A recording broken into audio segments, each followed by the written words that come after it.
स्वागत है हम गोल स्टडी पॉइंट पे। मैं दिलीप कुमार आपका स्वागत करता हूं। और दोस्तों, आज आप सभी के लिए 1000 मोस्ट इम्पोर्टेंट जीके क्वेश्चन और आंसर लेकर के आए हैं, जिसमें से आज से पार्ट बाय पार्ट वीडियो जाएंगे। बहुत इंपॉर्टेंट, जो कई बार रिपीट होते हैं, 1000 बार वो क्वेश्चन आपको रिपीट हो चुके हैं, एग्जाम में रहते हैं, उसको लेकर के आया हूँ। जिसमें आज हिस्ट्री के क्वेश्चन देखेंगे, उसका क्वेश्चन के साथ साथ उसके आंसर को भी देखेंगे, और इसका पीडीएफ भी आप लोग किस प्रकार डाउनलोड करेंगे उसके बारे में इस वीडियो में अंत में मैं बताऊंगा। तो चलिए दोस्तों, इस वीडियो को शुरू करते हैं। देखिए दोस्तों, सबसे पहले आप लोगों को 50 जो क्वेश्चन है आपको हिस्ट्री के लेकर के आया हूँ, जिसका क्वेश्चन के साथ साथ आंसर भी आपको देखने को मिलेगा। देखिए, सबसे पहला आप लोग यहाँ पे क्वेश्चन देख रहे होंगे कि धातु से बने सिक्के सबसे पहले प्रकट हुए थे। धातु के बने सिक्के सबसे पहले कहाँ पे प्रकट हुए थे? तो यहाँ पे देख पा रहे होंगे, हड़प्पा सभ्यता में प्रकट हुए थे। दूसरा क्वेश्चन है, आप लोग यहाँ पे देख पा रहे होंगे कि उस गणतंत्र का नाम बताइए जो 6ठी शताब्दी ईसा पूर्व जातियों का राज्य संघ था। तो आपको वज्जी में था, जो 6ठी शताब्दी में ईसा पूर्व में जातियों का राज्य संघ हुआ करता था। नेक्स्ट क्वेश्चन है, एलोरा में प्रसिद्ध शिव मंदिर का निर्माण किसने करवाया? कई हजार बार क्वेश्चन पूछा गया है। राष्ट्रकूट शासक कृष्ण प्रथम ने। यहाँ पे कन्फ्यूजन देते, कृष्ण द्वितीय, कृष्ण तृतीय, कृष्ण चतुर्थ, इस तरह से आपको क्या याद रखना है? एलोरा की जो गुफा है कृष्ण प्रथम ने बनाया था। नेक्स्ट क्वेश्चन है, सिंधु सभ्यता की जो सिंधु सभ्यता थी उसकी अर्थव्यवस्था की क्या ताकत थी? तो सिंधु घाटी सभ्यता में आपको कृषि अर्थव्यवस्था की ताकत थी। उस समय कृषि और पशुपालन भी किया जाता था, लेकिन कृषि ही मेन उसका अर्थव्यवस्था की ताकत थी उस समय का। इलाहाबाद स्तंभ किसने बनवाया था? देखिए, इलाहाबाद स्तंभ है जो आप लोग पढ़ेंगे हिस्ट्री में, तो इलाहाबाद स्तंभ को आपको हरि सेन ने बनवाया था। नेक्स्ट क्वेश्चन है, राजस्व अधिकारी टोडरमल। देखिए, टोडरमल कहाँ के कब का है? से अकबर के बाद जो शेरशाह बने, मतलब अकबर के बाद जहांगीर, जहांगीर के बाद शेरशाह, इस तरह से जो बनते गए, तो उसी के समय टोडरमल जो हुआ करते थे ना अधिकारी, तो टोडरमल आपको शेरशाह के समय थे। नेक्स्ट क्वेश्चन है, भारतीय राष्ट्रीय सेना के संस्थापक कौन थे? तो भारतीय राष्ट्रीय सेना का देखिए थी सुभाष चंद्र बोस से। एक आपको वहाँ पे अलग रहते हैं, तो यहाँ पे क्या सेना के संस्थापक की बात करें तो सेना का संस्थापक आपको सुभाष चंद्र बोस थे। नेक्स्ट क्वेश्चन है, किस मुगल शहंशाह ने मुगल राजधानी को आगरा से दिल्ली स्थानांतरित किया था? देखिए, आपको ये अकबर है ना, जो मुगल शहंशाह जो थे, अकबर ने राजधानी को कहाँ ट्रांसफ़र कर दिया था? आगरा से दिल्ली की, और दिल्ली से देवगिरी के लिए आपको मोहम्मद बिन तुगलक ने किया था। तो इस तरह आपको ध्यान रखना है। नेक्स्ट है, कलिंग के विरुद्ध अशोक के अभियान जानकारी का मुख्य स्रोत क्या है? कलिंग जो युद्ध किए थे, जिसके बाद उन्होंने हथियार डाल दिए थे अशोक ने, तो उसके कौन सा अभिलेख? उनका पूरा 14 शिलालेख है, उसमें से आपको 13वें शिलालेख में है ना, इसकी वर्णन किया गया उसके युद्ध के बारे में। गंधार कला किसके अधीन था? तो गंधार की जो कला थे ना आपको, वो कुषाण काल में फली फूली थी, बहुत प्रचलित थी। नेक्स्ट क्वेश्चन है, किस सुल्तान ने सती प्रथा रोकने का प्रयास किया? तो मोहम्मद बिन तुगलक ने सती प्रथा को रोकने का प्रयास किया था। नेक्स्ट, दूसरे एंग्लो मैसूर युद्ध। देखिए यहाँ पे एंग्लो मैसूर युद्ध जो किस गवर्नर जनरल के काल में हुआ था? देखिए, गवर्नर जनरल उस समय वारेन होस्टिंग्स थे। नेक्स्ट है, किस मुगल शासक ने संगीत और नृत्य को प्रतिबंध लगाया था? मतलब जो नाटक होते हैं, उसके बाद जो गायक होते हैं, उसको किसने प्रतिबंध लगा दिया था? तो औरंगजेब ने, जिसको जिंदा पीर भी कहा जाता था।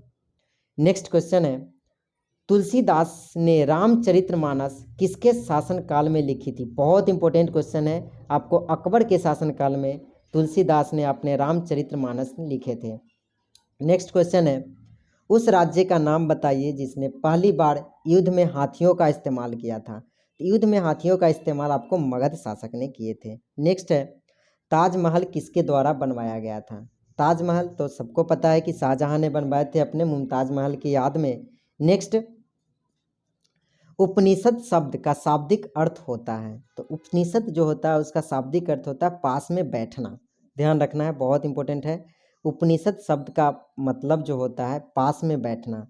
जिन पंडित, मनीषी मतलब महर्षि, जिन पंडित ने दक्षिण भारत को आर्यीकरण मतलब आर्य के वासी कहे थे, वे कौन थे? अगस्त्य से। जो आप लोग रामायण देखे होंगे तो ऋषि अगस्त के बारे में चर्चा किया गया है, तो उसमें आप लोग देख पा रहे होंगे।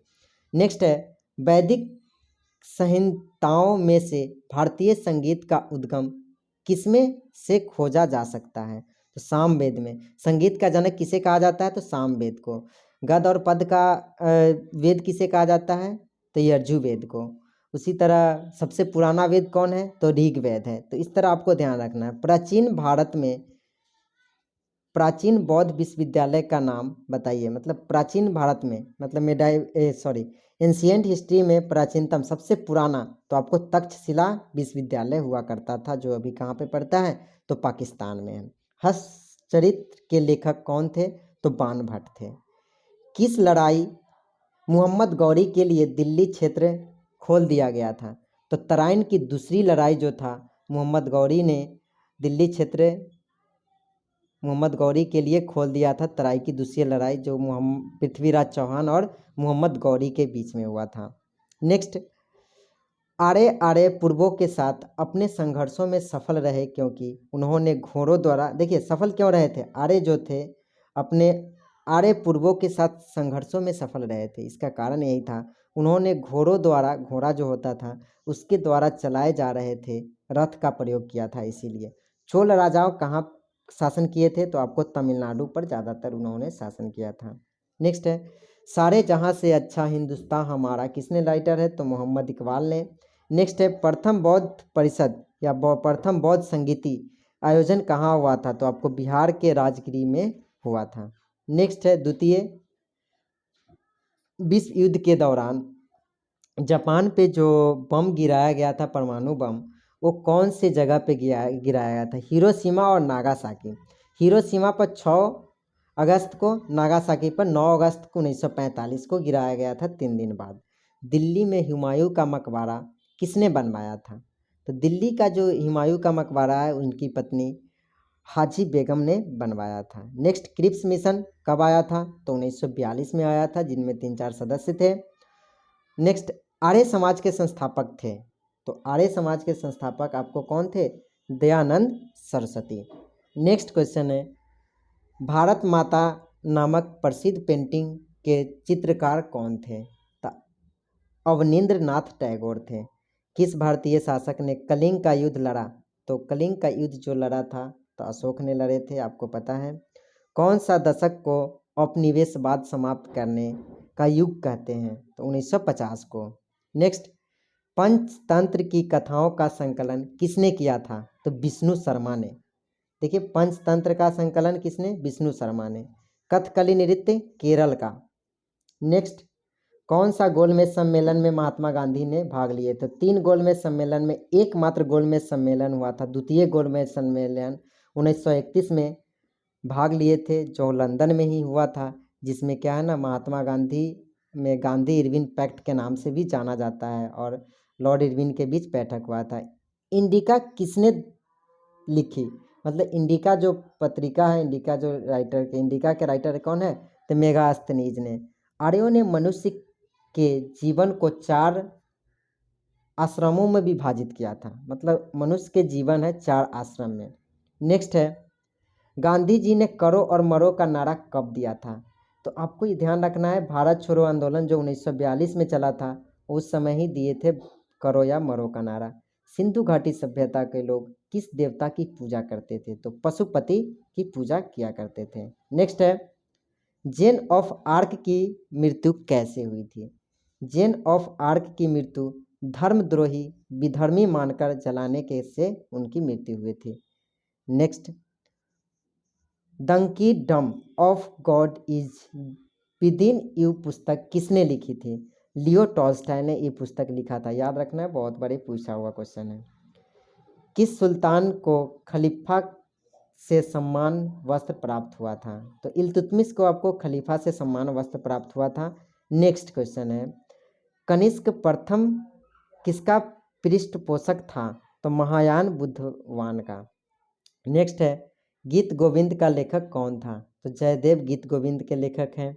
नेक्स्ट, जब मार्गरेट थैचर प्रधानमंत्री थी उस समय किस देश के साथ ब्रिटेन ने फॉकलैंड द्वीपों पर नियंत्रण प्राप्त करने के लिए युद्ध लड़ा? तो अर्जेंटीना पर।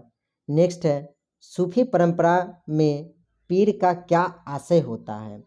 देखिए, सूफी परंपराओं में जो पीर का आशय जो होता है ना, सूफियों की आस्थाओं के लिए लड़ने का परंपरावादी शिक्षक।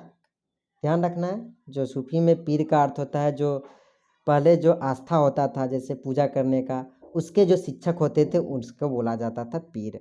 गुरु गोविंद सिंह द्वारा खालसा पंथ की स्थापना कब किया गया था? तो 1699 में किया गया था। 33 में उनका जन्म, 99 में उनका स्थापना किए। महात्मा गांधी के राजनीतिक गुरु गोपाल कृष्ण गोखले थे। नेक्स्ट है, 12 अप्रैल 1944 को सुभाष चंद्र बोस ने एक नगर में भारतीय राष्ट्रीय सेना का झंडा फहराया था। वह नगर इस समय किस राज्य या केंद्र शासित प्रदेश में है? तो वह ये आपको अंडमान निकोबार में है। ध्यान रखना है, अंडमान निकोबार द्वीप समूह में, जहाँ पे जा कर के सुभाष चंद्र बोस ने 1944 को झंडा फहराया था अपने देश की तिरंगा। नेक्स्ट है, भारतीय पुनर्जागरण का जनक माना जाता है तो राजा राम मोहन राय को। तो इस तरह से मैं 50 मोस्ट इम्पोर्टेंट क्वेश्चन आप लोगों के लिए लेकर के आया हूँ जो 1000 बार आपको एग्जाम में पूछे गए हैं। तो मिलते हैं एक नए वीडियोज़ में।